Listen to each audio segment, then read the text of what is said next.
এই ভাবনা আসতেই পারে যে ঈশ্বর আজ পর্যন্ত এত রূপে অবতীর্ণ হয়েছেন, এতবার এই পৃথিবীতে এসেছেন, তারপরেও এই সংসারে কোথাও না কোথাও এই পাপ বসবাস করে। এটার কারণ কি? এটার কারণ আমরা স্বয়ংই। যখন কোনো ব্যক্তি এই পৃথিবীর পথ প্রদর্শন করে, এই সংসারকে উচিত দিশা দেখায়, এই সংসারের মঙ্গল করে, আমরা সেই ব্যক্তিকে মানুষ থেকে ঈশ্বর বানিয়ে ফেলি।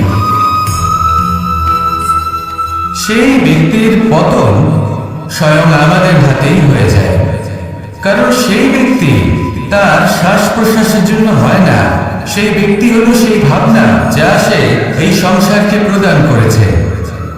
আমরা সেই ব্যক্তির ভাবনাটারই অন্ত করে দিই। এটা উচিত নয়। আমরা ওনাকে প্রভু মেনে নিই। প্রভু মানার পর আমরা ওনার কাছে প্রার্থনা করি, হে প্রভু আমাদের সাহায্য করুন।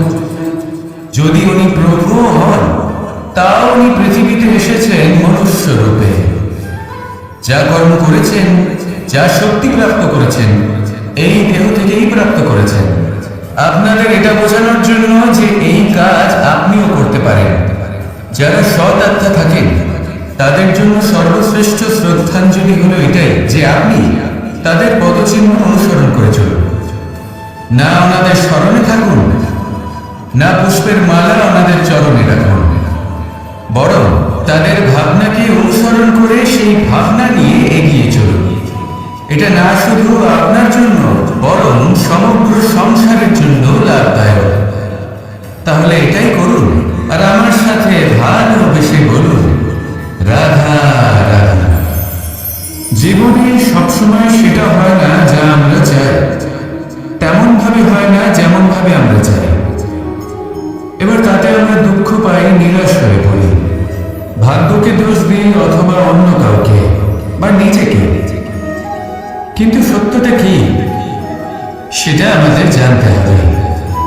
এই সংসার নির্মিত হয়েছে পাহাড় দ্বারা এবং পাথর দ্বারা। তাই প্রত্যেক স্থানে ছোট ছোট ছোট ছোট নুড়ি পাথর তো অবশ্যই থাকবে। এগুলো এড়িয়ে যাওয়া সম্ভব নয়, আর এই কথাটা আমরা সকলে জানি। এবার এইভাবেই আমাদের জীবনে নানান রকমের সমস্যা লেগেই থাকে। এর হাত থেকে কোনোভাবেই নিস্তার পাওয়া সম্ভব নয়। একটা সমস্যা এড়াতে যান, দ্বিতীয় চলে আসবে, দ্বিতীয় সমস্যা এড়াতে যান, তৃতীয় চলে আসবে। কিন্তু সমস্যা জীবনে থাকবেই, আর আপনাকে সাহায্য করার জন্যই থাকবে কোনো না কোনো রূপে। আপনার চারপাশে পাথর আছে, এটা আপনার উপর নির্ভরশীল আপনি কি করবেন, কোন পথে অগ্রসর হবেন এবং কিভাবে অগ্রসর হবেন। এবার দেখুন, এটা তো সবসময় সম্ভব নয় যে আপনার পদতলে ফুলের চাদর থাকবে। এটা তো অসম্ভব। সেই জন্য উচিত এটাই হবে যে আপনি পাদুকা পরিধান করে জীবনে অগ্রসর হন। এর সারমর্ম এটাই, যখনই জীবনে সমস্যা আসবে দৃঢ় হয়ে সম্মুখীন হন এবং এটা বোঝার চেষ্টা করুন যে এই সমস্যা জীবনে কেন এলো, কি শিক্ষা দিয়ে গেল। আপনার মধ্যে দোষ অবশ্যই থাকবে, তাকে গুণে পরিবর্তিত করুন। এই জীবন আরো বেশি সহজ সরল হবে এবং প্রসন্ন হয়ে বলবে, রাধা রাধা। এই সংসারে যে ব্যক্তিই হোক না কেন, প্রত্যেক ব্যক্তির জীবনে সমস্যা অবশ্যই আসে। এমন কিছু মানুষ আছেন, যদি তাদেরকে জিজ্ঞেস করেন যে এমনটা ঠিক কেন হলো, তাহলে পুরো দোষটা তারা নিজেদের পরিস্থিতির উপর ন্যস্ত করেন। যে আমি তো এমন একটা পরিস্থিতিতে ছিলাম, আমি কিভাবে কিছু করতাম, আমার কাছে আর কোনো বিকল্পই ছিল না। চলুন কথা বলা যাক মহাভারত নিয়ে। ভীষ্ম পিতামহ, ওনাকে জিজ্ঞেস করা হলো, আপনি এরকম প্রতিজ্ঞা কেন করলেন? উনি বললেন যে আমি পরিস্থিতির অধীন হয়ে পড়েছিলাম, সেই জন্য। এই প্রশ্নটাই যখন অর্জুনকে করা হলো, তখন অন্য একটি দিক প্রস্ফুটিত হলো। অর্জুন নিজের পরিস্থিতির কারণে জীবনে কখনোই বাধা পড়েননি। তিনি সিদ্ধান্ত নিয়েছিলেন সংঘর্ষ করার, সংসারের নিয়মের বিরুদ্ধাচরণ করার। এই সংসারে আপনি যা কিছুই হয়ে উঠতে পারেন, তার সমগ্র শ্রেয় শুধুমাত্র আপনার পরিস্থিতির উপর চাপিয়ে দেওয়া যায় না। সেটা নির্বাচনের উপর নির্ভরশীল। যে সেই পরিস্থিতিতে আপনি কি নির্বাচন করেছেন। যদি সেই মুহূর্তে ভীষ্ম পিতামহ স্থিরতার সিদ্ধান্ত নিতেন, বিশ্লেষণ করার সিদ্ধান্ত নিতেন যে কি উচিত কি অনুচিত, কারা ধর্মের পক্ষে কারা ধর্মের বিপক্ষে, যদি শুধুমাত্র অস্ত্র হাতে ধৃতরাষ্ট্র এবং দুর্যোধনের বিরোধিতা করতেন, যদি শুধু এইটুকু করতেন, তাহলে মহাভারতের মতো মহাযুদ্ধ কখনোই হতো না। সমস্যা সবার জীবনেই আসে, কঠিন পরিস্থিতিও সকলের জীবনে আসে। সেই ব্যক্তি এগিয়ে যেতে পারেন যিনি শ্রেষ্ঠ নির্বাচন করার ক্ষমতা রাখেন। তাহলে সেটাই করুন আর আমার সাথে ভালোবেসে বলুন, রাধা রাধা। এই সংসারের প্রত্যেক বস্তুর, প্রত্যেক পরিস্থিতির, প্রত্যেক আবেগে দুটি দিক আছে। এর মধ্যে পার্থক্য করা সম্ভব শুধুমাত্র দৃষ্টিভঙ্গির দ্বারা। যদি কোনো ব্যক্তি পর্বত শিখরে দাঁড়িয়ে থাকে, তাহলে আপনি এটাই দেখতে পাবেন যে এই জলের ধারা সমুদ্রের দিকে বয়ে চলেছে। আরেক ব্যক্তি যিনি সমুদ্রের কাছে দাঁড়িয়ে আছেন, তার এটাই মনে হবে যে এই জলের ধারা সমুদ্রের দিকে আসছে। এখানে বিষয়টা হলো দৃষ্টিভঙ্গি, আর এটাই সময়ের সাথেও হয়ে থাকে। অনেক সময় মানুষ চিন্তিত হয়ে পড়েন, গ্রস্ত হয়ে পড়েন যে তার কাছে হয়তো খুব কম সময় আছে, তাতে তিনি অনেক কিছুই করতে পারবেন না, আরেকটু সময় থাকলে খুব ভালো হতো। তিনি এভাবেও ভাবতে পারেন যে অল্প হলেও সময় বাকি তো রয়েছে, অর্থাৎ যা অবশিষ্ট আছে তাকে সংরক্ষণ করা সম্ভব, তাতে জীবন যাপনও করা সম্ভব। আর এটা নির্ভর করছে আপনার উপর। তাই দৃষ্টিভঙ্গি ইতিবাচক রাখুন আর আমার সাথে ভালোবেসে বলুন, রাধা রাধা। এই সংসারে আমি একজন কুশল সারথি হিসেবে প্রসিদ্ধ, কিন্তু এমনটা ঠিক কেন? কারণ আমি প্রত্যেকটা মুহূর্তে রথের নিয়ন্ত্রণ নিজের হাতে পূর্ণরূপে রাখি। যেই না রথ পথভ্রষ্ট হয়ে পড়ে, সেই মুহূর্তে তাকে সঠিক পথে নিয়ে আসি। শুধু সেই জন্য সবাই আমাকে কুশল সারথি বলে। এবার আপনাকেও আপনার জীবনে কুশল সারথি হয়ে উঠতে হবে, অর্থাৎ আপনাকে রথ চালাতে হবে না, শুধু আবেগের উপর নিয়ন্ত্রণ রাখতে হবে। কখনো কখনো জীবনে এমন কাজ আসে যেখানে মন রসবোধ খুঁজে পায় না, তখন মন বারংবার সেই পথ থেকে সরে যায়, সেই পথ থেকে বিচলিত হয়ে মন অন্যদিকে চলে যায়। তখন আপনাকে আপনার মনের উপর পূর্ণ নিয়ন্ত্রণ রাখতে হবে, তার রাশ নিজের হাতে পূর্ণরূপে ধরে রাখতে হবে। যেই না মন পথভ্রষ্ট হবে, তাকে পথে নিয়ে আসতে হবে, আবার পথ হারাবে, আবার পথে নিয়ে আসতে হবে। তাই মনে রাখবেন, যদি আপনি নিজের মনকে নিয়ন্ত্রণ করতে পারেন, নিজের জীবনকেও নিয়ন্ত্রণ করতে পারবেন। নিজের জীবনে কুশল সারথি হয়ে উঠুন, তাহলে মনোবাঞ্ছিত স্থানে এবং লক্ষ্যে পৌঁছতে পারবেন। আর তখন এই মন আর এই জীবন প্রসন্ন হয়ে বলবে, রাধা রাধা। এই সংসারের সব থেকে বড় যোদ্ধা কে? কেউ বলবেন অর্জুন, কেউ বলবেন ভীম, কেউ বলবেন হনুমান আদি ইত্যাদি। কিন্তু এই সংসারের সব থেকে বড় যোদ্ধা আপনার মনের ভিতরে আছে,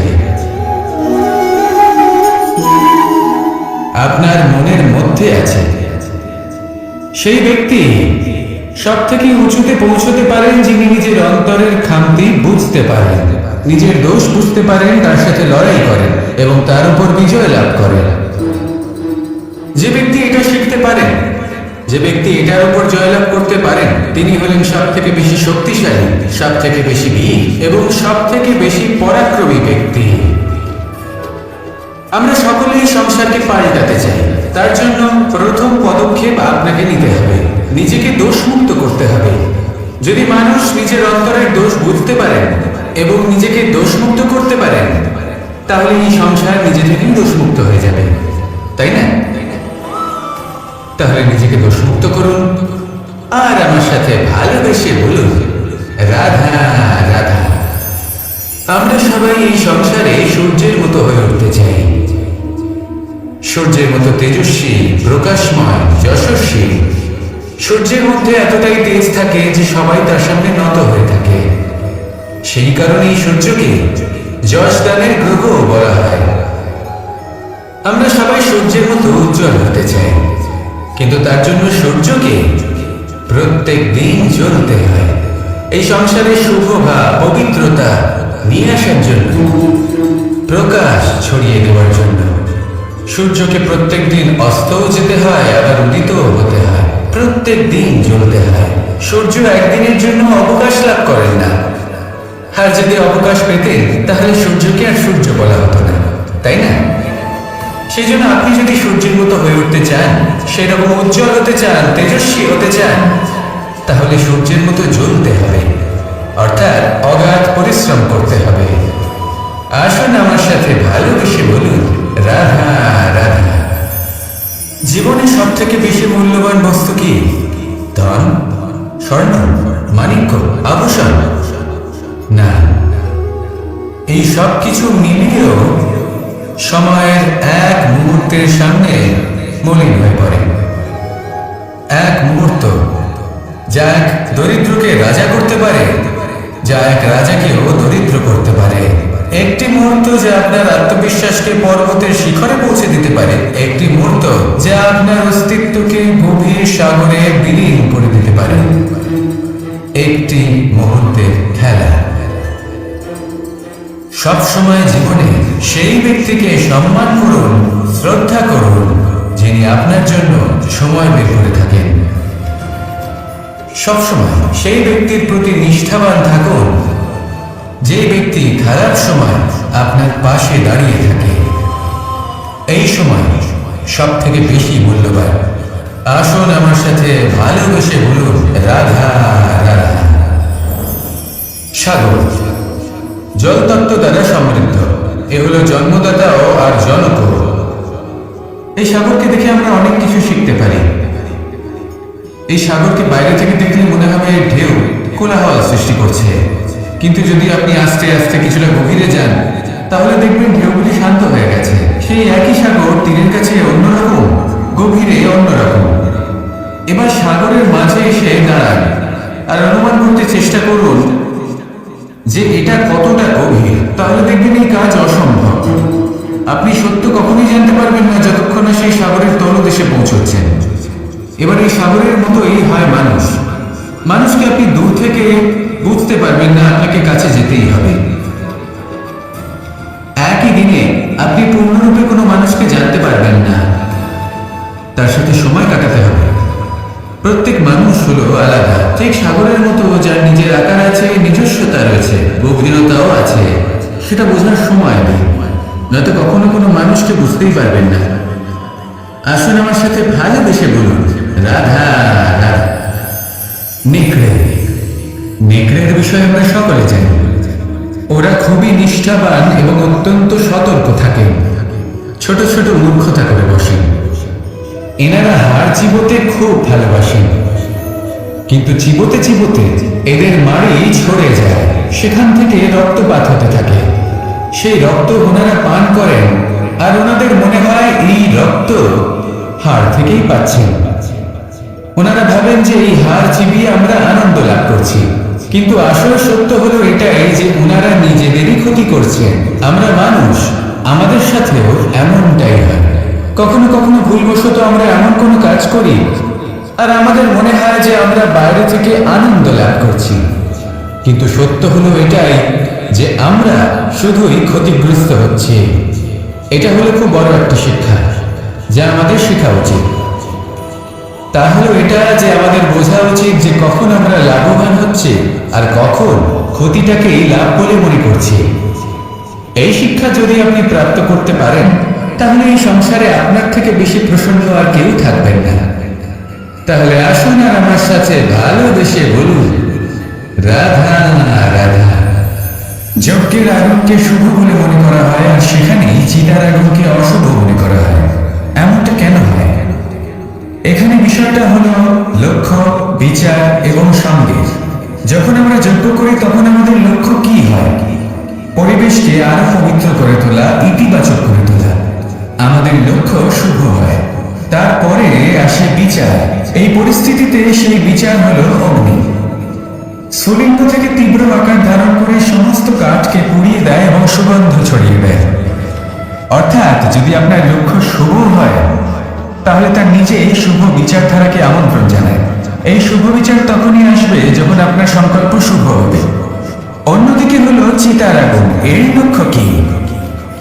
একটা দেহকে পরধামে পৌঁছে দেওয়া। সবার শেষে সবকিছু আপনার উপরে নির্ভরশীল যে আপনি কোনটা চয়ন করতে চান। আপনার লক্ষ্য যদি শুভ হয় তাহলে আপনার বিচার এবং সংগতি আর তার পরিণাম সবই শুভ হবে। আসুন আর আমার সাথে ভালোবেসে বলুন, রাধা রাধা। সকলে আমাকে জিজ্ঞেস করেন যে কৃষ্ণ, তুমি সবসময় হাসি মুখে কি করে থাকো, এত প্রসন্ন কি করে থাকো তুমি? এই সমগ্র সংসারে চতুর্দিকে সমস্যা রয়েছে, দুঃখ রয়েছে, তাও হাসি মুখে কি করে থাকো? সত্যি কথাই বটে, এই সংসারে চারিদিকেই দুঃখ রয়েছে, প্রত্যেকের জীবনে সমস্যা রয়েছে। কৃষ্ণের জীবনে একটু বেশি সমস্যা রয়েছে, তাও আমি হাসতে থাকি।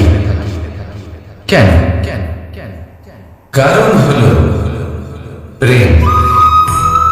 আমার সমস্ত মনোযোগ কেন্দ্রীভূত থাকে সেই প্রেমের প্রতি যা আমি পেয়ে থাকি। যেমন রাধার প্রেম, দ্বারকার প্রেম, দাদার প্রেম, স্ত্রীর প্রেম, পুত্রের প্রেম, মাতা পিতার প্রেম আদি ইত্যাদি। আমার মনোযোগ এই প্রেমের প্রতি কেন্দ্রীভূত থাকে।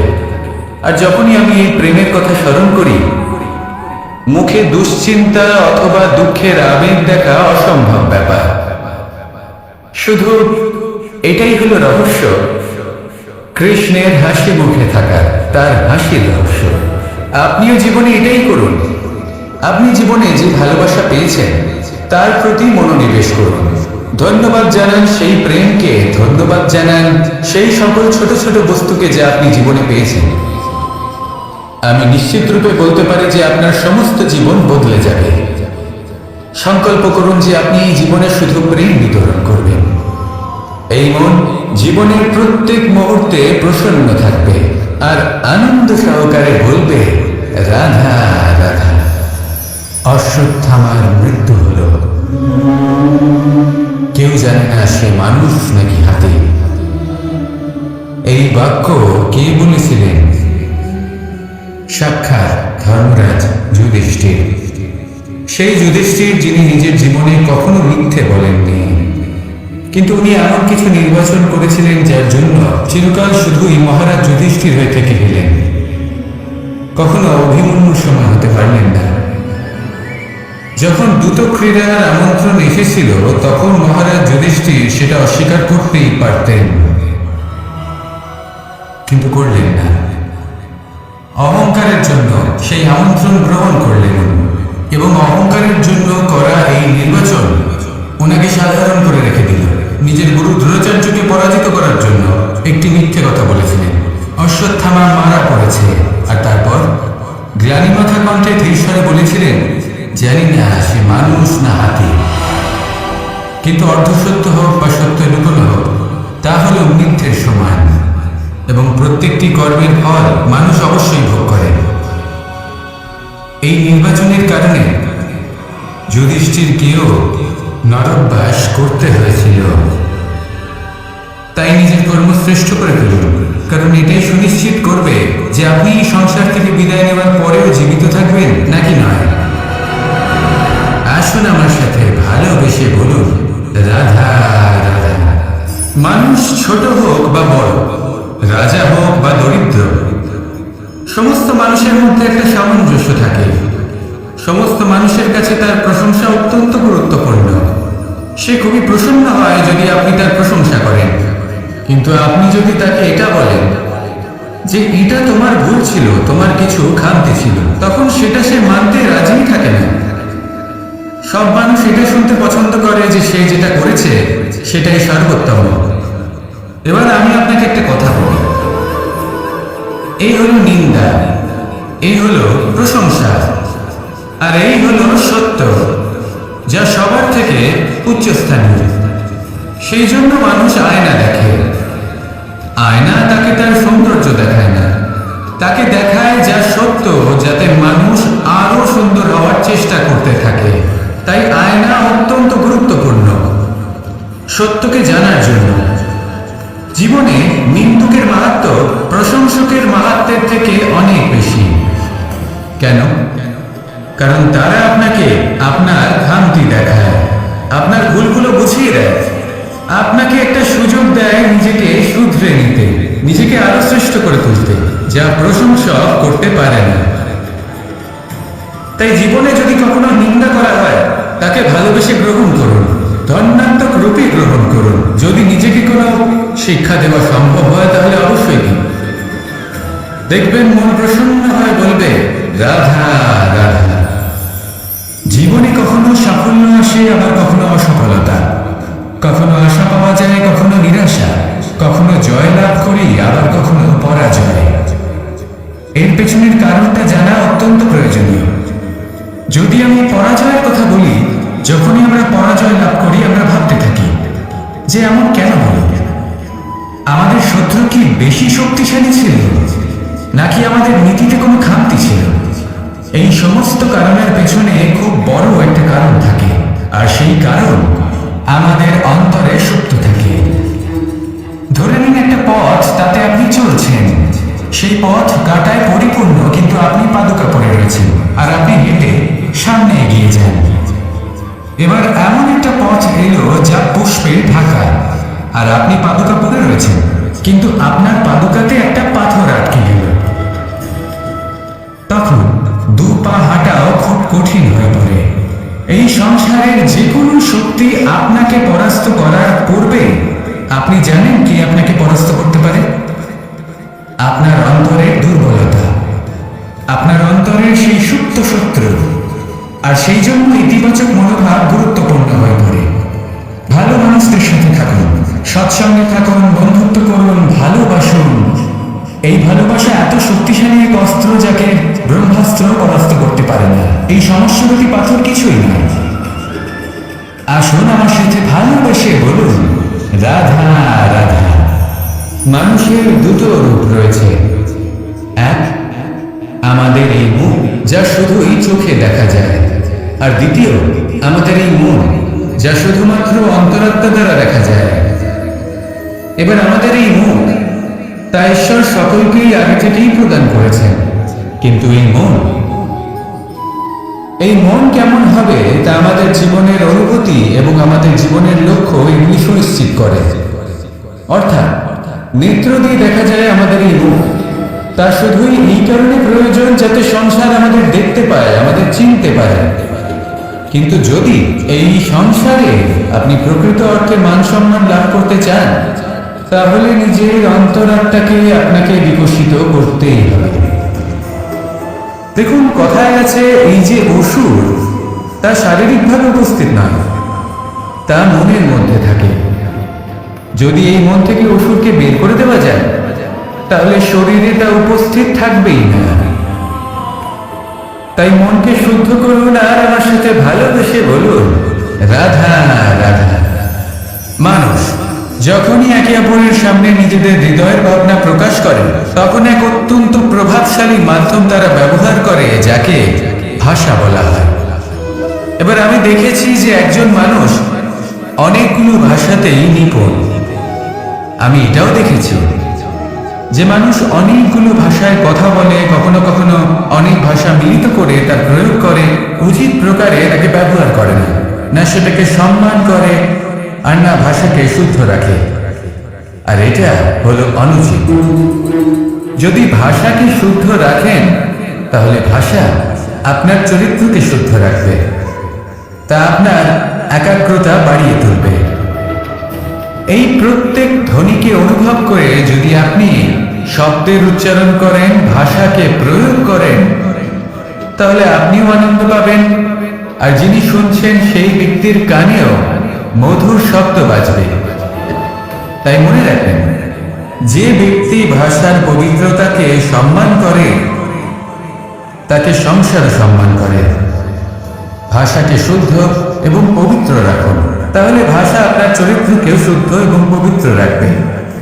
আর এই মন সুপ্রসন্ন হয়ে বলবে, রাধা রাধা। এ হল রামায়ণের সময়কালের কথা। সেতু নির্মাণ করার কাজ চলছিল। সমস্ত বানর সেনা এই কাজে নিযুক্ত হয়েছিলেন। বড় বড় পাথর তুলে নিয়ে এই বানর সেনা সমুদ্রে ফেলছিলেন এই কাজ চলছিল। এমন সময় ছোট্ট একটা কাঠবিড়ালি ছোট ছোট মাটির ডেলা হাতে নিয়ে সাগরের কাছে যাচ্ছিল আর বড় বড় পাথরের পাশে রেখে দিচ্ছিল, যথাসম্ভব সেখানে রেখে আসছিল। সারা দিন ধরে সে এই পরিশ্রম করেই যাচ্ছিল। এবার শ্রীরাম তার এই কাজ দেখতে পেলেন। সেই ছোট্ট কাঠবিড়ালিটিকে নিজের হাতে তুলে নিলেন এবং অত্যন্ত ভালোবেসে তার পিঠে হাত বুলিয়ে দিলেন। কথায় আছে যে কাঠবিড়ালির পিঠে যে দাগ আছে সেই 3টি দাগ এসেছে শ্রীরামচন্দ্রের 3 আঙুলের থেকে। যে কাজ আপনি করছেন তাতে সমস্ত শক্তি প্রয়োগ করুন, যতটা আপনার সামর্থ্য রয়েছে, যতটা আপনার প্রতিভা রয়েছে, সম্পূর্ণভাবে উৎসর্গ করে দিন। ঠিক এমনভাবে কর্ম করুন। সেই কাঠবিড়ালি কিন্তু তাই করেছিল। সেই জন্য শ্রীরামের সাথে সেও সেই কাহিনীতে অমর হয়ে গেছিল। সম্পূর্ণ শক্তি প্রয়োগ করুন, সম্পূর্ণ সামর্থ্যের সাথে কর্ম করুন, কারণ এটাই হলো শ্রেষ্ঠ পথ কোনো কর্ম করার। আসুন আমার সাথে ভালোবেসে বলুন, রাধা রাধা। এই সংসারে যখন সাফল্যের পথে আপনি অগ্রসর হবেন, তখন আপনার পরিশ্রম, একাগ্রতা, সাহসের সাথে সাথে সমাজের মানসিকতাও সহ্য করতে হবে। প্রত্যেক ব্যক্তি কিছু না কিছু ভাবেন, কিছু না কিছু বলেন। কিছু মানুষ এমন আছেন যারা ভাববেন যে আপনি কিছুই করতে পারবেন না, তারা আপনার নিন্দা করবেন। আর এই নিন্দার কথা ভেবেই আমরা ভয়ভীত হয়ে পড়ি। সেই কারণে নিজেদের আশা, নিজেদের বিশ্বাস হারিয়ে ফেলি। এবার যদি সেই নিন্দার ভয়ে আমরা লক্ষ্যচ্যুত হই, তাহলে সেটা অনুচিত। সেই জন্য জীবনে শুধু পরিশ্রম করতে থাকুন, সামনে এগোতে থাকুন। যেই দিন আপনি আপনার লক্ষ্য লাভ করবেন, সেই প্রত্যেক ব্যক্তি যারা নিন্দা করছিলেন তাদের দৃষ্টি আপনা থেকেই পাল্টে যাবে, ঠিক কিনা? এই সংসারকে যা প্রাণ চায় তাই বলতে দিন। যদি আপনি কারোর কথা শুনতে চান, তাহলে নিজের অন্তরের কথা শুনুন। সেটাই আপনাকে উচিত পথে নিয়ে যাবে। সামনে অগ্রসর হতে থাকুন, পরিশ্রম করুন। এমন একটা দিন আসবে যেদিন এই নিন্দুক ব্যক্তিরা আপনার লক্ষ্য প্রাপ্তির উদাহরণ সবাইকে দেবে। আসুন আমার সাথে ভালোবেসে বলুন, রাধা রাধা। মানুষ সুখী জীবনযাপনের প্রতি এতটাই অভ্যস্ত হয়ে পড়ে যে একটা ছোট্ট সমস্যা এলেই সে সবার থেকে সাহায্য চাইতে শুরু করে দেয়। সে সাহায্য লাভও করে এবং সেই সংকট থেকে সে বেরিয়েও আসে। কিন্তু এই সাহায্য কিছু মুহূর্তে, আর কিছু মুহূর্তের হলো এই দুঃখ। এই 2 মুহূর্তের সাহায্যের জন্য আজীবন আপনি তার কাছে ঋণী হয়ে থাকেন। আর মানবিকতার খাতিরে আপনার মনে কৃতজ্ঞতা জেগে ওঠে। আর সেই কৃতজ্ঞতা বোধ হলো যে আপনি কখনো সেই ব্যক্তিকে ছাপিয়ে যেতেই পারবেন না। সেই জন্য জীবনে সবসময় চেষ্টা করবেন নিজেকে প্রস্তুত রাখতে সেই সব সমস্যার জন্য, সেই সব বাধার জন্য যেগুলো আপনার জীবনে আসতে পারে। ততক্ষণ সাহায্য চাইবেন না যতক্ষণ না অন্য কোনো পথ না থাকছে। সাহায্য চাওয়া অনুচিত নয়, কিন্তু সাহায্য চাইলে এবং সাহায্য পেলে আপনি আজীবন কৃতজ্ঞ এবং ঋণী হয়ে থাকবেন। আর তারপর একদিন আপনি পরিবর্তন দেখতে পাবেন যে কিভাবে আপনি ছোট ছোট সমস্যার জন্য সাহায্য না চেয়ে বড় বড় সমস্যার সম্মুখীন হতে প্রস্তুত হয়ে গেছেন। এটাই হলো সংসারের নীতি। এটাই পালন করুন আর আমার সাথে ভালোবেসে বলুন, রাধা রাধা। এমন অনেক মানুষ আছেন যারা আমাকে ভগবানের পরিভাষা জানতে চান, যে ভগবান আসলে কি, তিনি কেমন। এবার দেখুন, ভগবান হোক বা আপনার স্বপ্ন হোক বা আপনার লক্ষ্য হোক না কেন, সেই লক্ষ্য তখনই পূর্ণ হয়, তখনই তাকে লাভ করা সম্ভব যখন আপনার দৃষ্টিভঙ্গি মঙ্গলময় হয়। যখন আপনি নিজে মনে করবেন যে আমি যেটা পেতে চাইছি তা শুভ। উদাহরণস্বরূপ, কোনো পাখিকে দেখুন, সে গাছের ডালে বসে এবং সেখানেই বিশ্রাম করে, কিন্তু পড়ে না। কেন? কারণ ওর বিশ্বাস যে যে শাখার উপরে ও বসে আছে সেটাই হলো ওর বাসস্থান। যদি আপনি বিশ্বাস করেন তাহলে আপনি পাথরের মধ্যেও ভগবান দর্শন করতে পারবেন। আর যদি বিশ্বাস না থাকে, তাহলে যদি ভগবান সামনে দাঁড়িয়েও থাকে তবেও আপনার বিশ্বাস হবে না। তাই বিশ্বাস করতে শিখুন। এই বিশ্বাসের আধারেই আপনি সেই সব কিছু পাবেন যা আপনি পেতে চাইছেন। আসুন আমার সাথে ভালোবেসে বলুন, রাধা রাধা। গুরু, যিনি পথ দেখান, আমাদের জীবনে অত্যন্ত গুরুত্বপূর্ণ, অত্যন্ত আবশ্যক। কিন্তু কিছু মানুষ মনে করেন যে গুরুর কোনো প্রয়োজন নেই, কারণ এই সমগ্র জ্ঞান মানুষের অন্তরেই নিহিত রয়েছে। এবার প্রশ্ন এটাই, যদি সমস্ত জ্ঞান মানুষের অন্তরে নিহিত থাকে তাহলে গুরুর কি প্রয়োজন? আর যারা আজ পর্যন্ত গুরুকে মেনে এসেছেন তারা কি অনুচিত করেছেন? এর উত্তর আমি আপনাকে দেব একটা উদাহরণ দ্বারা। একটা কাঠ যা জ্বলনশীল, জ্বলনের ঊর্জা তার অন্তরে নিহিত রয়েছে, কিন্তু তার জ্বলনের জন্য বাইরে থেকে একটা অনুঘটকের প্রয়োজন হয়। এই অনুঘটকই হলেন আপনার গুরু। উত্তাপ যা একটা কাঠকে জ্বালাতে পারে, সেই উত্তাপ হলো গুরুর প্রচেষ্টা। যদি সেই গুরুই না থাকে, তার প্রচেষ্টাই না থাকে, তাহলে সেই সমস্ত জ্ঞান যা মানুষের অন্তরে নিহিত তা ব্যর্থ হয়ে যাবে। যদি আপনার সাথে আপনার গুরু থাকেন, আপনার পথ প্রদর্শন করেন, আপনার অন্তরের জ্ঞানকে বাইরে নিয়ে আসতে পারেন, তাহলে তাকে সম্মান করুন। আর আমার সাথে ভালোবেসে বলুন, রাধা রাধা। असतो मा सद्गमय, तमसो मा ज्योतिर्गमय, मृत्युर्मा मृतंगमय। জ্ঞান সেটাই যা অসত্য থেকে সত্যের পথে চালিত করে। প্রকাশ সেটাই যা অন্ধকার থেকে আলোর পথে নিয়ে আসে। জীবন সেটাই যা মৃত্যু থেকে অমরত্বের পথে নিয়ে যায়। এবার এই তিনটে, জ্ঞান, জীবন এবং প্রকাশ, একই রকম। শূন্য থেকে এর উৎপত্তি হয় এবং আস্তে আস্তে আপনার জীবনে বিস্তার লাভ করে। এবার আমরা এটাই ভাবি যে কেমন করে এই তিনটিকে আগলে রাখা যায়। এর উত্তর হলো, এদের আগলে রাখার প্রয়োজনই নেই, ভাগ করে দিতে হবে। কোন বৃক্ষকেই দেখে নিন, একটি বৃক্ষ অনেক বছর ধরে বেঁচে থাকে। কেন? কারণ সে ভাগ করে দিতে জানে। সে নিজের বীজ ছড়িয়ে দেয়, এই ধরিত্রীতে দেয়। সেই বীজ যা অঙ্কুরিত হয়ে এক নতুন বৃক্ষকে জন্ম দেয়। শুধু ছড়িয়ে দিয়ে একটি বৃক্ষ জীবন দান করতে পারে।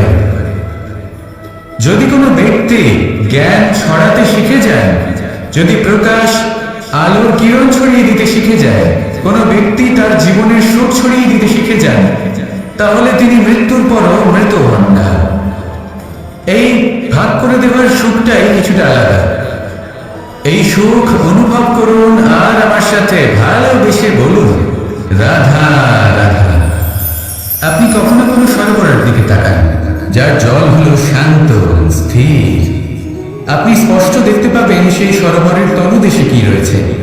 তাতে সাঁতরে বেড়াচ্ছে সুন্দর মাছ, চকচকে কিছু পাথর, স্বর্ণরূপী বালি, সবই আপনি দেখতে পাবেন। কিন্তু যখনই আপনি একটা ছোট্ট পাথর তুলে সেই জলে ছুঁড়ে ফেলবেন, তখন সেই জল বিচলিত হবে আর সেই স্পষ্টতা ন্যূনতম হয়ে যাবে। তারপর কিছুই স্পষ্টভাবে দেখা যাবে না। এই ঘটনা মানুষের সাথেও ঘটে। মানুষ যদি বিচলিত হয়ে পড়ে, তখন সে বুঝতে পারে না যে বর্তমানে কি হয়ে চলেছে আর ভবিষ্যতে কি করা উচিত। কিন্তু সেই মানুষ যদি শান্ত থাকেন, স্থির থাকেন, ধন্যাত্মক থাকেন, তাহলে নিশ্চিত রূপেই বুঝতে পারবেন যে বর্তমানে কি করতে হবে আর ভবিষ্যতে কি করতে হবে।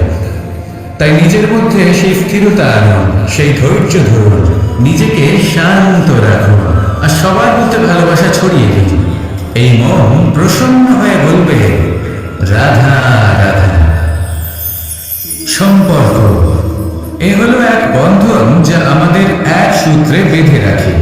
কিন্তু এমন কিছু ব্যক্তি থাকেন যারা এই সম্পর্কের বিষয়ে নিজস্ব একটা ধারণা করে ফেলেন যে সম্পর্ক এরকম হওয়া উচিত, সম্পর্ক সেরকম হওয়া উচিত। আমি এই সম্পর্কের জন্য কত কিছু করেছি এই ব্যাখ্যা করতে থাকেন আর তার বদলে অনেক কিছু প্রত্যাশাও করে। কিন্তু সত্য হলো এটাই যে সব সম্পর্ক একরকমের হয় না, কিন্তু প্রত্যেক সম্পর্কের একটা বিশেষত্ব থাকে। যেমন চোখ আর নাকের এই সম্পর্ককেই দেখুন। চোখের সব থেকে কাছে কি আছে? নাক আছে, কিন্তু এই চোখ দিয়ে এই নাককে আমরা দেখতেই পাই না। তবে কি ধরে নেব এই সম্পর্কের কোনো মূল্য নেই? এমন নয়। ঠিক এইভাবে যদি কোনো ব্যক্তি তার আবেগ আপনার কাছে ব্যক্ত করতে না পারে বা প্রকট করতে না পারে বা আপনাকে বোঝাতে না পারে, তাহলে তার মানে এটা নয় যে তার সাথে আপনার সম্পর্কের তিক্ততা রয়েছে। এমনটা কখনোই নয়। শুধু চোখ আর নাকের এই সম্পর্কের মতোই হলো আমাদের জীবনে আমাদের আপনজনের সাথে সম্পর্ক। যদি কারোর ব্যবহার আপনার প্রতি অনুচিত হয় বা যদি কেউ অনুপস্থিত থেকে থাকে বা কেউ যদি আপনাকে বুঝতে না পারে, তাহলে তার অর্থ এটা নয় যে আপনি সেই সম্পর্ক ভেঙে ফেলবেন। বুঝুন, আপনার জীবনে তার গুরুত্ব কোথায় আর তার জীবনে আপনার। সম্পর্ক গড়ে তুলুন, তাকে পালন করতে শিখুন, একসাথে মিলে চলুন। এই মন সুপ্রসন্ন হয়ে বলবে রাধা রাধা। এই সমগ্র সংসারের সব থেকে গুরুত্বপূর্ণ ব্যক্তি কে? স্বয়ং আপনি।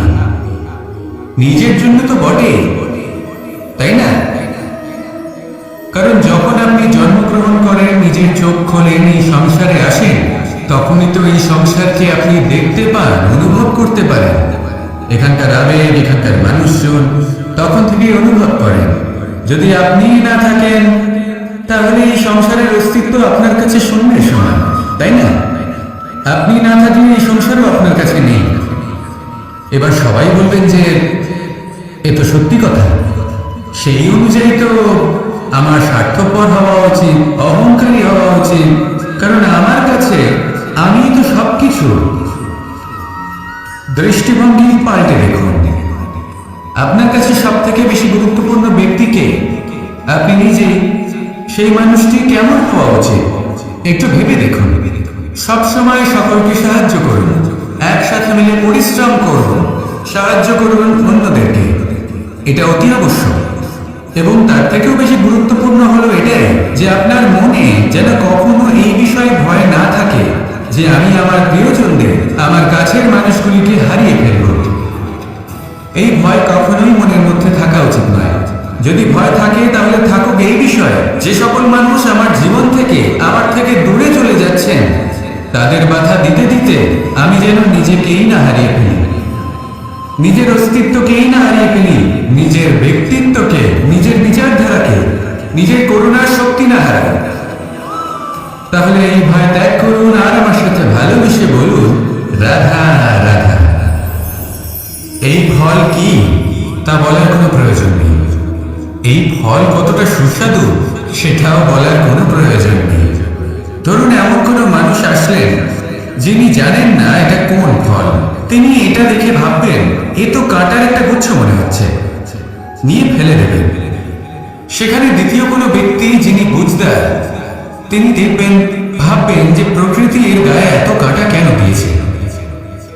অবশ্যই সুরক্ষার জন্য দিয়েছে, অর্থাৎ ভিতরে অবশ্যই অমূল্য কিছু রয়েছে।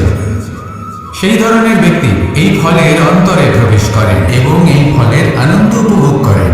এরকমই কিছুটা আমাদের সংসারেও আমরা দেখতে পাই।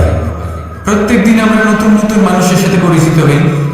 এমন কিছু ব্যক্তি থাকেন যাদের সাথে প্রথম আলাপের পর আমাদের এটা মনে হয় যে এই ব্যক্তিকে দেখে একটু রাগী ব্যক্তি মনে হচ্ছে, বড়ই অহংকারী বোধ হচ্ছে, উদ্ধত মনে হচ্ছে। বেশিরভাগ মানুষ প্রথম আলাপের পরে তাদের সাথে দূরত্ব বজায় রাখবেন। কিন্তু যিনি বুঝদার ব্যক্তি, তিনি ভাববেন যে এই ব্যক্তি এমন কেন করছেন। হয়তো সুরক্ষার খাতিরে এই ব্যক্তি নিজেকে এরকম করে তুলেছেন যাতে অন্য কোনো ব্যক্তি এসে ওনার সময় নষ্ট না করেন, ওনার আবেগের সাথে ছলনা না করেন, খেলা না করেন। হয়তো অতীতে এমন কোনো ঘটনা ঘটেছে যার জন্য এই ব্যক্তি কিছুটা এরকম হয়ে গেছেন। এমনই একজন ব্যক্তি সেই ব্যক্তির মনের গভীর পর্যন্ত পৌঁছতে পারেন আর সেখান থেকে শুভ গুণগুলিকে বাইরে বের করে আনতে পারেন।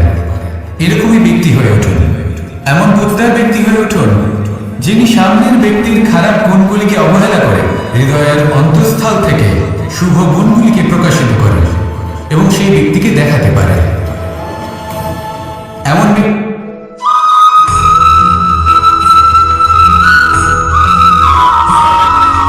কথায় আছে যে দৃষ্টি অত্যন্ত কঠোর হয়, অত্যন্ত শক্তিশালীও হয়। কথায় আছে যে কারোর উপর যদি কুদৃষ্টি পড়ে তাহলে তার বিনাশ কেউ আটকাতে পারে না। এই যে কুদৃষ্টি, এর উপাচারও আমাদের কাছে রয়েছে। যখন আমরা বাড়ি নির্মাণ করি তখন একটা কালো মুখোশ লাগাই, যাকে রক্ষা কবচ মনে করা হয় কুদৃষ্টি থেকে বাঁচার জন্য। যখনই কোনো বাচ্চা বাইরে যায় তখন তার মাথায় আমরা একটা কাজলের টিপ পরিয়ে দিই কুদৃষ্টি থেকে বাঁচার জন্য। অর্থাৎ এই সংসারে কুদৃষ্টি থেকে বাঁচার উপাচার রয়েছে। উপাচার যদি কিছু না থেকে থাকে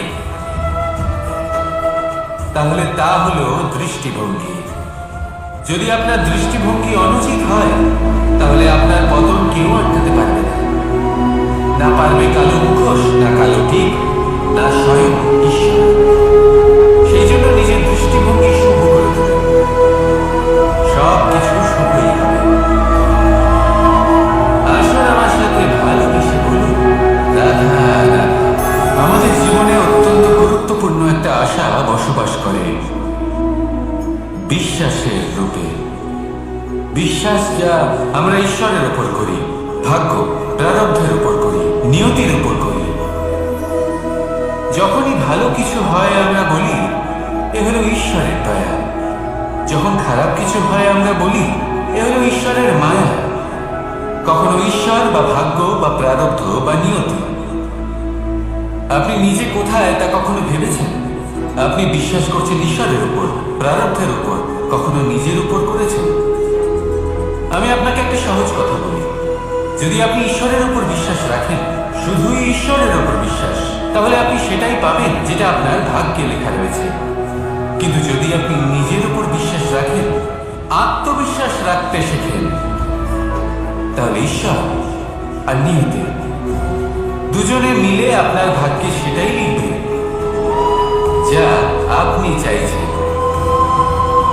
তাই মনে রাখবেন, সাফল্যের পথ হলো এই বিশ্বাস। নিজের আত্মবিশ্বাসকে ধরে রাখতে শিখুন, দেখবেন আত্মা প্রসন্নতায় ভরে উঠবে। তাহলে আসুন এই প্রসন্ন ভাব নিয়ে বলুন রাধা রাধা। সময় একটু একটু করে কেটে যায়,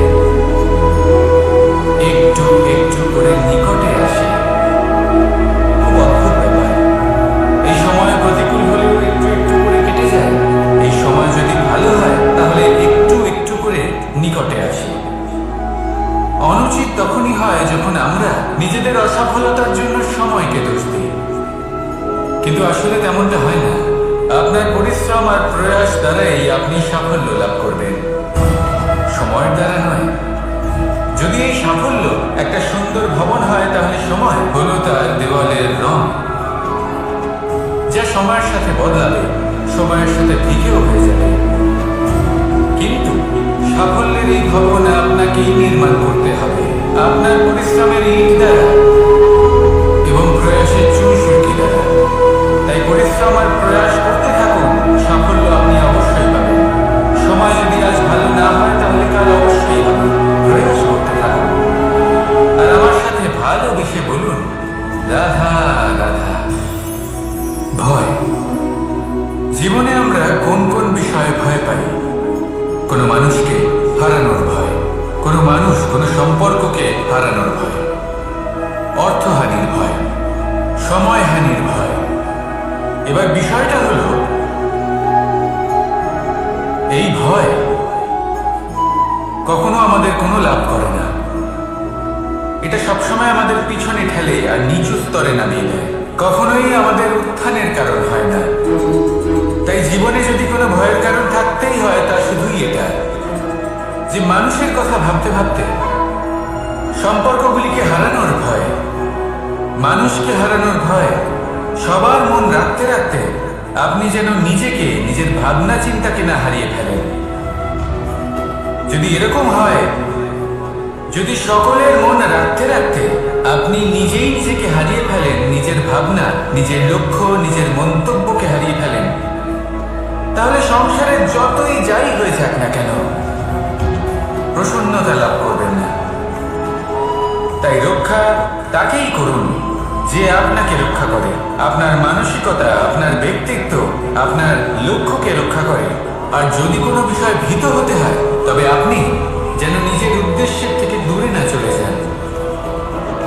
তাহলে আসুন আর আমার সাথে ভালোবেসে বলুন, রাধা রাধা। জীবনে এমন কি আছে যা আপনাকে অজান্তে শিখরে পৌঁছে দিতে পারে বা আপনার পতনও ঘটাতে পারে? সংগতি। যদি আপনি কোনো শ্রেষ্ঠ ব্যক্তির সঙ্গ লাভ করেন তাহলে তার শুভ চিন্তা, তার গুণ, তার স্বভাব আপনার মধ্যে চলে আসবে। আপনি আরো শ্রেষ্ঠ হয়ে উঠবেন। আবার সেখানে যদি আপনি কোনো দুষ্ট ব্যক্তির সঙ্গতি লাভ করেন, কোনো খারাপ মানুষের সঙ্গতি লাভ করেন, তাহলে আপনার শুভ চিন্তা, আপনার গুণ, তা যে কখন আপনার থেকে কেড়ে নেওয়া হবে সেটা আপনি জানতেও পারবেন না। দেখুন, এই সঙ্গতি হলো অত্যন্ত গুরুত্বপূর্ণ। এই সঙ্গতি আপনার নিয়তি নির্ধারণ করে। আপনাকে উদাহরণ দিলে, বৃষ্টির ফোঁটাকে দেখুন। যদি কোনো ফোঁটা গাছের পাতায় এসে পড়ে তাহলে তা জীবন দান করতে পারে। যদি এমন কোনো ফোঁটা সাপের মুখে এসে পড়ে তাহলে তা বিষে পরিণত হয়। যেমন সঙ্গ তেমন নিয়তি। এবার দুর্ভাগ্যের বিষয় হলো এটাই যে বর্ষার ফোঁটা নির্ধারণ করতে পারে না সে কোথায় পড়তে চায়। তার নির্বাচনের ক্ষমতা নেই। কিন্তু আপনি, আপনার কাছে তো বিবেক আছে, আপনি ভাবতে পারেন, চিন্তা করতে পারেন। তাহলে আপনি ভাবুন, আপনি কি এমন সঙ্গ চান যা শ্রেষ্ঠ, নাকি এমন সঙ্গ চান যা অশুভ? নির্বাচন আপনারই। শ্রেষ্ঠ সঙ্গ বাছুন আর আমার সাথে ভালোবেসে বলুন, রাধা রাধা।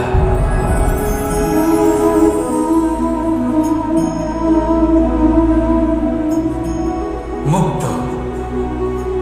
এই মুক্ত সবাইকে মোহিত করে দেয়, নিজের দিকে আকর্ষিত করে। অত্যন্ত সুন্দর, গোল, শুভ্র।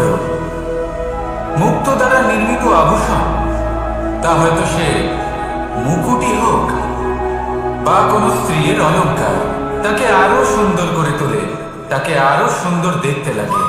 এবার এই মুক্তকে এত সুন্দর দেখার জন্য কত কষ্ট সহ্য করতে হয় তা কি কখনো আপনি ভেবেছেন? এই মুক্ত ঝিনুক থেকে বের করা হয়। ঝিনুক, যা কিনা সমুদ্রের তলদেশে থাকে। ওকে কত কষ্ট সহ্য করতে হয়, জলের চাপ সহ্য করতে হয়, সমুদ্রের স্রোত সহ্য করতে হয়।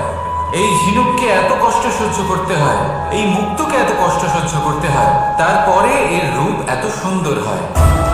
যদি আপনিও আপনার পরিশ্রমের সৌন্দর্য, নিজের পরাক্রমের সৌন্দর্য এই সংসারে প্রকাশিত করতে চান, তাহলে আপনাকেও কষ্ট সহ্য করতেই হবে। তাই জীবনে যখনই সংকট আসবে, বিপদ আসবে, সমস্যা আসবে, তখন একে সুযোগ হিসেবে গ্রহণ করুন। কারণ এই বিপদের সাথেই লড়াই করে আপনি মুক্তর মতোই পরিশুদ্ধ হয়ে উঠবেন। তাহলে আসুন আর আমার সাথে ভালোবেসে বলুন, রাধা রাধা। আপনি কি জানেন আপনার জীবনে আপনার আসল জীবন সাথী কে হন? মাতা পিতা, ভাই বোন, স্বামী স্ত্রী? না, আপনার আসল জীবন সাথী হলো আপনার শরীর। সেই শরীর যার দিকে আপনি কখনো নজরই দেন না, ঠিক কি না? এবার যে মানুষ এই রহস্য বুঝতে পারেন তার জীবন এমনি শুভ হয়ে যায়। আপনি নিজেই দেখুন না, সে সংসারের মঙ্গলই করা হোক বা সত্যের রক্ষা করা হোক, তা সে শত্রুর সাথে যুদ্ধ করা হোক বা মিত্রকে রক্ষা করা হোক, এই শরীরই তো কাজে আসে। তপস্যাতে, বলিদানে, পরিশ্রমে এই শরীরই হলো আধার, ঠিক কিনা? তাই আমাদের কর্তব্য হলো যে আমরা যেন নিজের শরীরের যত্ন নিই। আমরা কি খাই, আমাদের কি খাওয়া উচিত, এটা যেন বুঝি। কোনটা সুপাচ্য আর কোনটা নয়, এটা যেন বুঝি। কারণ যেমন হবে অন্ন, মনও তেমনই হবে। যত ভালো অন্ন তত ভালো মন। আর সুস্থ শরীর হলো সুস্থ মনের আধার, এ কথা অবশ্যই মনে রাখবেন। আর যদি মন সুস্থ থাকে তাহলে সকল শুভ উদ্দেশ্য পূর্ণ হবে। তাহলে আসুন আর আমার সাথে ভালোবেসে বলুন, রাধা রাধা। কথায় আছে যে জীবনের আধার হলো সম্পর্ক, প্রসন্নতারও এবং ঈশ্বরের সাথে দেখা পাওয়ার। এবার এই সম্পর্কের আধার আসলে কি? সেবা? না। বোঝাপড়া? না। অপেক্ষা? না। এই সম্পর্কের আধার হলো বিশ্বাস। যদি বিশ্বাস ভেঙে যায় তাহলে জেনে রাখবেন যে সম্পর্করূপী এই ভবন এর ভিতই ভেঙে গেল। আর যদি ভিত ভেঙে যায় তাহলে সেখানে অন্য কোনো ভবন নির্মাণ সম্ভব নয়, সম্ভবই নয়। এই সমস্ত সম্পর্কের বিশ্ব বিশ্বাসে বসবাস করে। এই বিশ্বাস হলো অত্যন্ত গুরুত্বপূর্ণ। এই বিশ্বাসের জোরেই আমি আর রাধা কোনো সাংসারিক বন্ধনে আবদ্ধ না হয়েও এক অত্যন্ত দৈব অলৌকিক বন্ধনে আবদ্ধ। এই হলো বিশ্বাস যার দ্বারা 11 অক্ষৌহিনী সেনার সামনে অর্জুন দাঁড়িয়েছিল এবং জয়ী হয়েছিল। এই বিশ্বাস হলো অত্যন্ত গুরুত্বপূর্ণ, তাই বিশ্বাস করতে শিখুন, বিশ্বাস দিতে শিখুন, বিশ্বাস পালন করতে শিখুন, আর আমার সাথে ভালোবেসে বলুন, রাধা রাধা। এই সংসার অত্যন্ত বিচিত্র এক স্থান। এ সত্য খুঁজতে থাকে, আর সত্য খুঁজে পেলেই তা প্রমাণ করতে চায়। সে চায় তার প্রমাণ পেতে, সাক্ষী পেতে চায়। সেক্ষেত্রে আমাকে বলুন যে সত্য কি করতে পারে?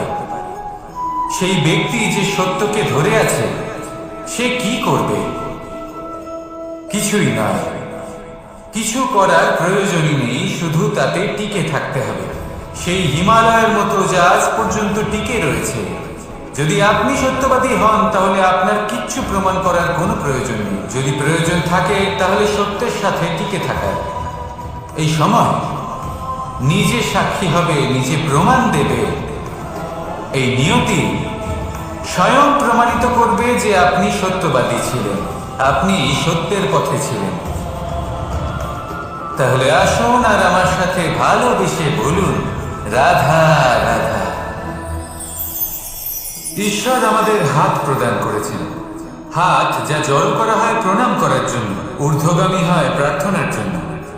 এই হাত যার দ্বারা আমরা খাবার খাই, ফসল উৎপাদন করি।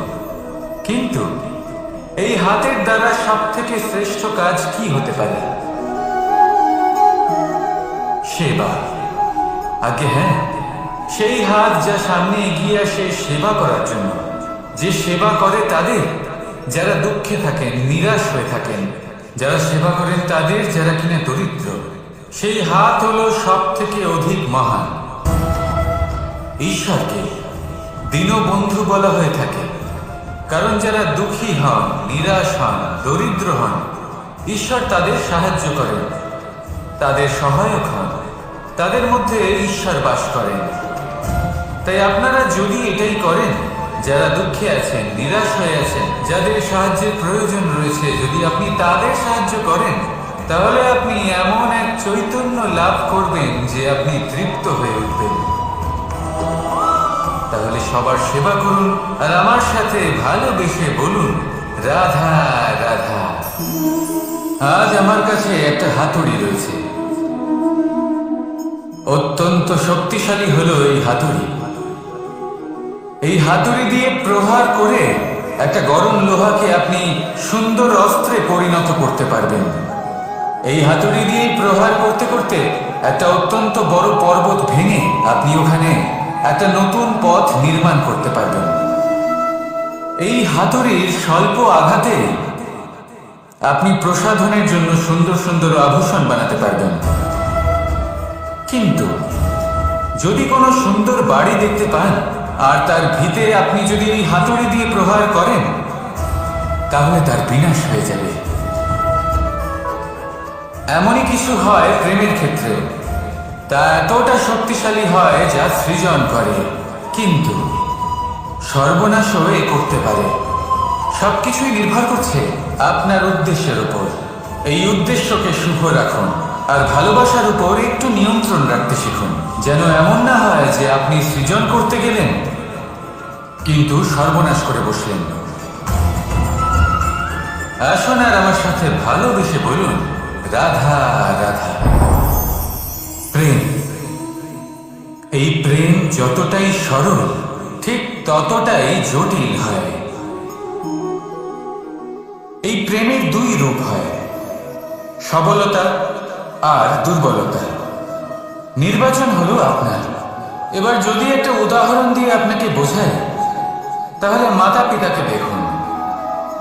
মাতা পিতা সন্তানকে কখনো কখনো এত স্নেহ দিয়ে ফেলেন যে তাকে বাইরে কোথাও যেতেই দেন না, আর তার ফলে সন্তান এতটাই দুর্বল হয়ে পড়ে যে এমনও হয় তারা সারা জীবন বাড়িতেই বসে থাকে।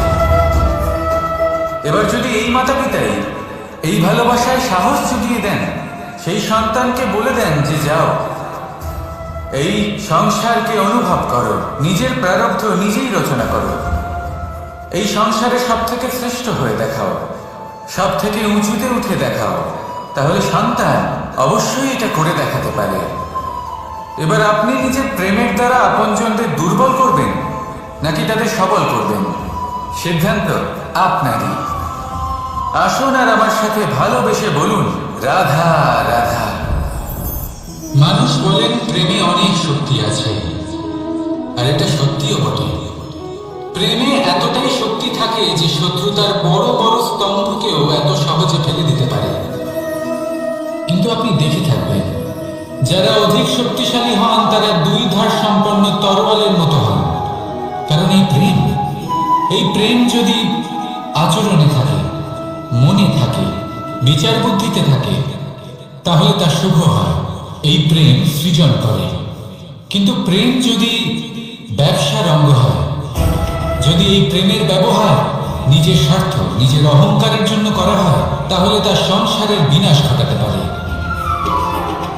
রাধা প্রেমের ব্যবহার করেছে সাম্যের কারণে, আর সাম্য সেই প্রেমের ব্যবহার করেছে নিজের অহংকার, নিজের স্বার্থ সিদ্ধির জন্য।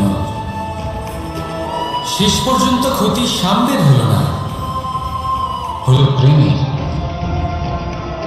তাই মনের মধ্যে প্রেম ভাব অবশ্যই রাখুন, নিজের আচরণেও প্রেম ভাব বজায় রাখুন, কিন্তু সতর্কও থাকবেন আপনার এই প্রেম একে নিয়ে কেউ ব্যবসা না করে ফেলেন।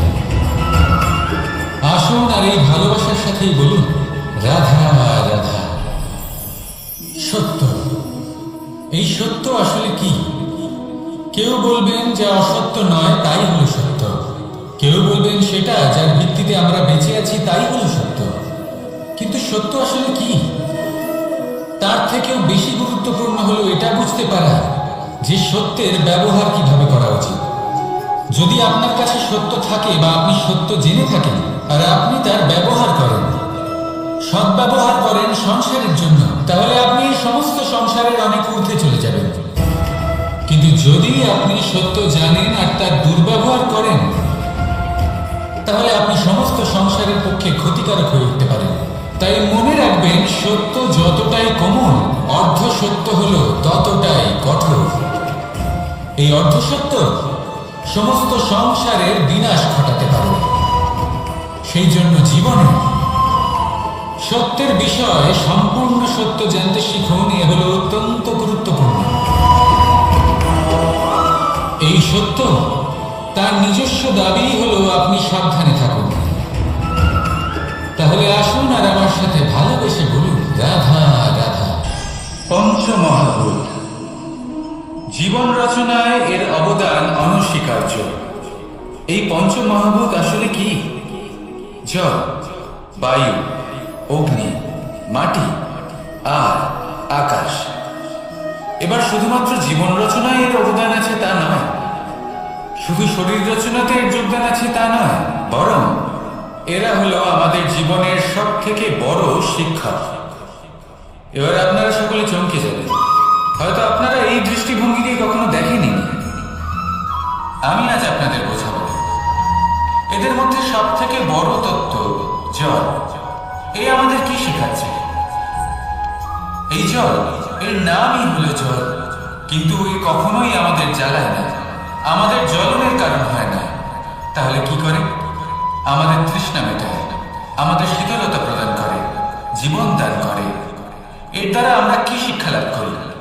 যে আপনার উৎপত্তি যেখান থেকেই হোক না কেন, আপনি যেখানেই জন্মগ্রহণ করুন না কেন, আপনার কর্ম সর্বদা শ্রেষ্ঠ হওয়া উচিত। আপনি জলকে যে কোনো পাত্রে রাখুন না কেন, সে সেই অনুসারেই নিজের আকার ধারণ করে নেয়। এর দ্বারা আমরা কি শিক্ষা পাই? এই শিক্ষাই পাই যে যে কোনো পরিস্থিতিতে নিজেদের মানিয়ে নিতে হবে, নিজেকে সেরকম করে নিতে হবে।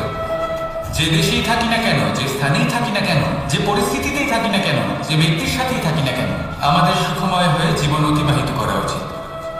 দেখুন, আমাদের কত বড় একটা শিক্ষা দিল এই জল, যা আমরা কোনোদিন দেখতেই পাইনি। নিজেকে জলের মতোই করে তুলুন। সুখের ধারায় স্বাচ্ছন্দ্যে প্রবাহমান হতে থাকবেন আপনি। নিজের আকারকে ভেঙে ফেলুন, নিজের সীমা লঙ্ঘন করুন। আপনি অবশ্যই একদিন মহানুভবতা অনুভব করবেন। তাহলে আসুন আর আমার সাথে ভালোবেসে বলুন, রাধা রাধা। জীবনের পঞ্চমহাভূতের দ্বিতীয় তত্ত্ব হল মাটি, ভূমি, ধরা, যে ধারণ করে, যা আমাদের সকলকে ধারণ করে, ভালো হোক বা মন্দ, নিজের কর্তব্য পালন করে। আর এটাই শিক্ষা আমাদের জন্য। আমাদেরকেও আমাদের সকল কর্তব্য পালন করতে হবে, তা সে আমাদের নিজেদের প্রতি হোক, আমাদের পরিবারের প্রতি হোক, সমাজের প্রতি হোক বা ঈশ্বরের প্রতি। এই শিক্ষা আমাদের মাটি দিয়ে থাকে। এ আমাদের পদতলে পিষ্ট হয়েও তার বদলে আমাদের বনস্পতি প্রদান করে। অগ্রসর হতে পদক্ষেপ নেওয়ার সময় আমরা পা দিয়েই ধরিত্রীকে পিছনে ঠেলি, কিন্তু এই মাটি আমাদের ঘৃণা করে না। সে আমাদের পরবর্তী পদক্ষেপের জন্য অপেক্ষা করে আর স্বাগত জানায়। আর হয়তো সেই জন্যই এই ধরাকে আমরা ধরিত্রী মাতা বলে থাকি। আর তাই এই পদবী, এই সম্মান, এই ভালোবাসা, এর আকার বা এর ভারের জন্য একে প্রদান করা হয় না, প্রদান করা হয় এর স্বভাবের কারণে। আপনিও যদি ধরিত্রীর মতো হতে পারেন, যদি আপনিও নিজের সকল কর্তব্য পালন করেন, বিশ্বাসের সাথে তা স্বীকার করে নিতে পারেন, যদি অন্য কারোর সাফল্যেও আপনি প্রসন্ন হতে শিখতে পারেন, যদি আপনি একটু কষ্ট সহ্য করে অন্য কাউকে প্রসন্নতা প্রদান বা অন্য কাউকে সেবা করতে পারেন, তাহলে আপনিও মাটির মতোই মহান হয়ে উঠতে পারবেন। তাহলে আসুন আর আমার সাথে ভালোবেসে বলুন, রাধা রাধা। জীবনের পঞ্চমহাভূতের মধ্যে একটা তত্ত্ব হল বায়ু। বায়ু যাকে কিনা দেখা যায় না, বরং তাকে কিন্তু আমরা অনুভব করতে পারি। আর একে সব থেকে বেশি অনুভব করতে পারি তখন যখন বায়ু কম থাকে। বায়ু যদি লুপ্ত হয়ে যায়, তাহলে তখনই আমরা বুঝতে পারি যে বায়ু তো নেই, এ তো সমস্যার ব্যাপার। এবার এই বায়ু দ্বারা আমরা কি শিক্ষা পাই? এই বায়ু আমাদের এই শিক্ষা দেয় যে আমাদের কখনোই অহংকার করা উচিত নয়। আমরা সকলেই কখনো না কখনো চাই যে আমাদের শ্রেষ্ঠতা, আমাদের যোগ্যতা, আমাদের মাহাত্ম্য এই সংসার বুঝতে পারব। আর নিজের মাহাত্ম্য প্রমাণ করার জন্য শক্তি দেখানোর কোনো প্রয়োজন নেই। কারণ যখন কোনো ব্যক্তি, এই সমাজ, এই সংসার আপনাকে নিজের থেকে দূরে করে দেবে, আপনার থেকে দূরে চলে যাবে, তখন আপনার মাহাত্ম্য কি তার আভাস সে নিজে থেকেই অবশ্যই পেয়ে যাবে। আপনার কিছুই করার প্রয়োজন নেই। বায়ুর মতো হয়ে উঠুন। বায়ু যার কিনা কোনো ভার নেই, কিন্তু যখন সময় আসে, যখন সে তুফানের রূপ নেয়, তখন অত্যন্ত বড় বড় বিধ্বংসী কাজ সে করে ফেলে। আর তখন এর শক্তির কোনো তুলনাই হয় না। বায়ু যে নিজের সঞ্চালন দ্বারা পৃথিবীকে প্রাণ দেয়, নিজের পরিবহন দ্বারা এই মেঘ সৃষ্টি করে, এই ধরিত্রীর তৃষ্ণা নিবারণ করে। বায়ুর মতো যদি আপনি হয়ে উঠতে পারেন, তাহলে হালকা হয়ে যাবেন, উপরে উঠতে পারবেন এই সংসার, এই ভৌতিকতা, এই মোহ মায়া থেকে।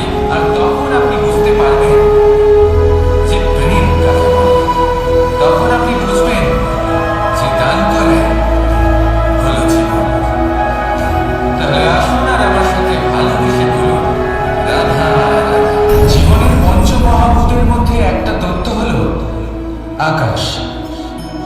আকাশ যা কিনা নিরাকার, যার কোনো আকার নেই। আকাশ যা হলো অনন্ত। আর আমাদের সবসময় মনে হয় যে এই আকাশ আমাদের সাথে জড়িয়ে রয়েছে, কেন? এবার এই আকাশ আমাদের জন্য কি না করে। আকাশ আমাদের উড়বার স্বাধীনতা দেয়। আকাশ মেঘকে ধারণ করে যাতে আমাদের তৃষ্ণা মিটতে পারে। এই আকাশ সূর্য এবং চন্দ্রকে তার যথাস্থান দেয় যাতে আমরা প্রকাশ পেতে পারি আবার অন্ধকার, যাতে আমাদের জীবনে সামঞ্জস্য বজায় থাকে।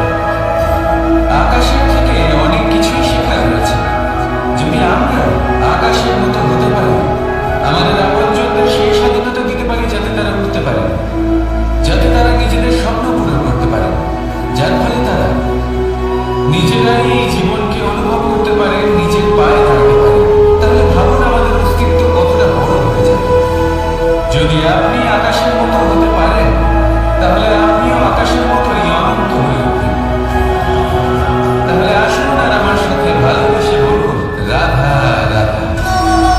পঞ্চমহাতত্ত্ব, পঞ্চমহাভূত, এদের বিষয়ে আমি আপনাদের সবকিছুই বলে দিয়েছি। কেন? এরা আমাদের জীবনের সব থেকে বড় শিক্ষা। আর এদের থেকে আমরা কি শিক্ষা পাই? নিশ্চিতরূপে এই পঞ্চমহাতত্ত্ব আমাদের দেহের নির্মাণ করে, কিন্তু একটা ষষ্ঠ মহাতত্ত্ব রয়েছে। এমন এক তত্ত্ব যার না কোনো ভার আছে, না কোনো পরিমাণ আছে, কিন্তু তা হলো অত্যন্ত গুরুত্বপূর্ণ। ভাবনা। কেউ একে আত্মা বলে, কেউ একে বিবেক বলে, কেউ একে প্রাণ বলে, আর কেউ বলে চেতনা। এবার এই চেতনা যখন পঞ্চমহাতত্ত্বের সাথে জুড়ে যায়, এক হয়ে যায়, তখন মানুষের জীবনের নির্মাণ হয়।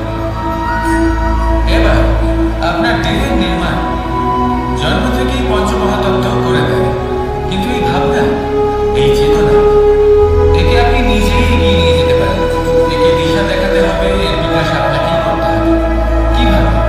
তা আপনার উপর নির্ভর করছে। আপনি এর সদ্ব্যবহার করতে পারেন, দুর্ব্যবহারও করতে পারেন। এমন এক দিশা দিতে পারেন, এমন সদ্ব্যবহার করতে পারেন যে আপনি নিজেই কোনোদিন ভগবত গীতার জ্ঞান দিলেন। এমন দুর্ব্যবহার করতে পারেন, এমন দিশাও দিতে পারেন যে আপনি হয়তো শকুনের মতোই মহাভারত রচনা করলেন। এই চয়ন আপনার। শুধু এই চেতনার শুদ্ধতার দিকে বিশেষ নজর রাখতে হবে। যদি এই চেতনা শুদ্ধ হয়, তাহলে প্রেম থাকবে, আর যদি এই চেতনা অশুদ্ধ হয়, তাহলে বিদ্বেষ হবে। আর আমার মতে সুখ এবং শান্তি প্রেমের দ্বারাই লাভ হয়, বিদ্বেষ দ্বারা নয়। তাহলে আসুন আর আমার সাথে ভালোবেসে বলুন, রাধা রাধা। জীবনের পঞ্চমহাতত্ত্বের মধ্যে পঞ্চম তত্ত্ব অগ্নি। অগ্নি যা জ্বালাতে সাহায্য করে, কিন্তু তা উত্তাপ প্রদান করে। নিশ্চিত রূপে অগ্নি আমাদের জ্বালিয়ে দিতে পারে, কিন্তু আপনি কি কখনো এটা ভেবে দেখেছেন যে আগুন, তাকে নিজেকে কতটা জ্বলতে হয়, তাকে নিজেকে কতটা তাপ সহ্য করতে হয়। ও নিজে জ্বলে আমাদের উত্তাপ প্রদান করার জন্য, ও নিজে জ্বলে আমাদের ঊর্জা দেবার জন্য, আমাদের আলো দেবার জন্য, অন্ধকারে পথ দেখানোর জন্য, শত্রুর সাথে মোকাবিলা করার জন্য আমাদের সাহায্য করে, নিজে জ্বলে। যখন আমরা কোনো দেবতার জন্য যজ্ঞ করি, তখন দেবতার ভোজন গ্রহণ করার নিমিত্ত হয় এই অগ্নি। কত কিছু ওকে সহ্য করতে হয় আমাদের এত কিছু দেবার জন্য। আপনিও আপনার মতো হয়ে উঠুন, নিজে কষ্ট সহ্য করুন অন্যকে সাহায্য করার জন্য, তাদের জীবন উদ্ধার করার জন্য, নিজের প্রিয়জনের জন্য, নিজের পরিবারের জন্য, নিজের মাতা পিতার জন্য, এই সমাজের জন্য। নিজে কষ্ট সহ্য করুন, প্রকাশের কেন্দ্রবিন্দু হয়ে উঠুন, আর সকলকে পথ প্রদর্শন করুন, সবাইকে পথ দেখান। যেদিন আপনি আগুনের মতো হয়ে উঠবেন, সেই দিন ঠিক যেমন অগ্নিকে পুজো করা হয়, আপনিও সেইভাবে পূজনীয় হয়ে উঠবেন। যেমন সকল শুভকর্মে, সকল যজ্ঞে, সকল পুজোতে অগ্নিকে স্মরণ করা হয়, সেইভাবে সকল শুভকর্মে আপনাকেও স্মরণ করা হবে। আর যেদিন আপনি এরকম হয়ে উঠবেন, সেই দিন জীবনের বাস্তব মর্ম কি আপনি তা বুঝতে পারবেন। তাহলে আসুন আর আমার সাথে ভালোবেসে বলুন, রাধা রাধা। ফলটা দেখছেন আপনি? এটা সেই ফল যেটা গাছের সবচেয়ে উঁচু ডালে পাওয়া যায়, কিন্তু যখন এটা খসে পড়ে, তখন এটা আকাশের দিকে যায় না, যা উপরে আছে, সে যায় সেই ভূমির দিকে যে নিচ থেকে তার দিকে তাকিয়ে থাকে। কেন?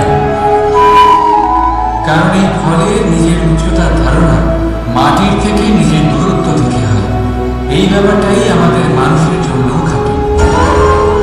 যদি আপনি সম্পন্ন হন, তাহলে তাদের সাহায্য অবশ্যই করবেন যাদের সামর্থ্য আপনার থেকে কম, যাদের সাহায্যের অত্যন্ত প্রয়োজন। আপনার সামর্থ্য বেশি কারণ তাদের আপনার থেকে সামর্থ্য কম। দেখুন, জীবনে আনন্দ শুধু বড় হওয়ায় নয়, বরং তাদের সাহায্য করেও আছে যারা